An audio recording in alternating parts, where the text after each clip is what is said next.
دوستو پاکستان اور بنگلہ دیش کے درمیان جو 2 ٹیسٹ میچوں کی سیریز ہونی اس کے لیے پاکستان کرکٹ بورڈ نے جو ہے 17 ممبر کا اسکواڈ جو ہے وہ اناؤنس کر دیا اور سب سے بڑی خبر سامنے یہ آئی کہ امام الحق کو جو ہے وہ ڈراپ کر دیا گیا ہے۔ امام الحق کو ڈراپ میرے خیال سے وجہ یہ ہے کہ انہوں نے آسٹریلیا میں کوئی پرفارمنس نہیں دی تھی، وہاں پہ اچھی پرفارمنس نہیں دے پائے تھے جس کے چلتے ان کو جو ہے ڈراپ کر دیا گیا۔ لیکن میرے خیال سے اگر دیکھیں تو وہاں محمد رضوان کے علاوہ باقی سارے وہاں پہ جو ہے فلاپ ہوئے تھے، تو صرف امام الحق کو ہی کیوں ڈراپ کیا گیا، جبکہ باقیوں کی اگر پرفارمنس اور امام الحق کی پرفارمنس وہاں آسٹریلیا میں کیا رہی اس ویڈیو میں آپ کو ڈیٹیل کے ساتھ بتانے والا ہوں۔ سب سے پہلے محمد رضوان کی پرفارمنس آپ کو بتاؤں، 2 میچوں میں 193 رنز بنائے تھے 48 کی اوسط تھی۔ اس کے بعد شان مسعود نے جو ہے وہ 3 میچوں میں 181 رنز بنائے تھے 30 کی اوسط تھی۔ اس کے بعد عامر جمال نے 143 رنز بنائے تھے 28 کی اوسط سے۔ سلمان علی آغا نے 141 رنز بنائے تھے 28 کی اوسط سے۔ اس کے بعد اگر دیکھیں تو بابر اعظم نے 21 کی اوسط سے 126 رنز بنائے تھے۔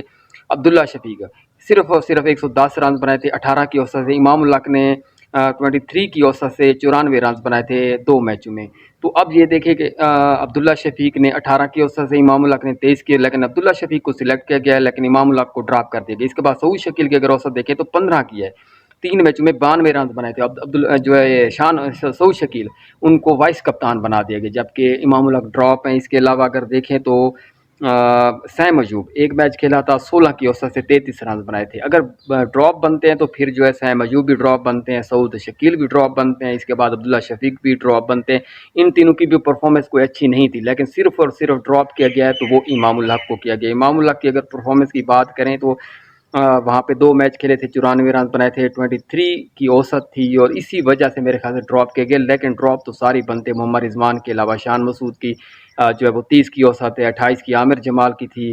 عامر جمال چلو آل راؤنڈر تھے، اچھی پرفارمنس دی تھی بولنگ سے۔ دوستو میرے خیال سے جو ہے امام الحق کے ساتھ بہت بڑی زیادتی ہوئی، کیونکہ آسٹریلیا سیریز میں سارے بلے باز جو ہے فلاپ ہوئے تھے محمد رضوان کو چھوڑ کر۔ اگر دیکھیں تو وہاں پہ عبداللہ شفیق فلاپ ہوئے تھے، شان مسعود کپتان خود فلاپ ہوئے تھے، بابر اعظم فلاپ ہوئے تھے۔ اس کے بعد اگر دیکھیں سلمان علی آغا فلاپ ہوئے تھے، سیم ایوب فلاپ ہوئے تھے۔ جب سارے ہی فلاپ ہوئے تھے تو صرف اور صرف امام الحق کو قربانی کا بکرا، میرے خیال سے ان کے ساتھ زیادتی ہے۔ تو صرف امام الحق کو جو ہے ڈراپ کرنا یہ سراسر زیادتی ہے۔ کیا آپ کو لگتا ہے کہ امام الحق کے ساتھ زیادتی ہوئی؟ کامنٹ میں اپنی رائے ضرور دیجیے گا۔ مجھے لگتا ہے کہ امام الحق کے ساتھ بہت بڑی زیادتی کی گئی ہے، ان کو بنگلہ دیش سیریز کے لیے جو ہے وہ سلیکٹ کرنا چاہیے تھا، ان کو ڈراپ نہیں کرنا چاہیے تھے۔ جب آسٹریلیا سیریز میں سارے فلاپ ہوئے تو ان کا بھی قصور نہیں بنتا۔ تو کامنٹ میں اپنی رائے ضرور دیجیے کہ آپ امام الحق کو ڈراپ کرنا صحیح فیصلہ ہے یا نہیں، کامنٹ ضرور کیجیے گا۔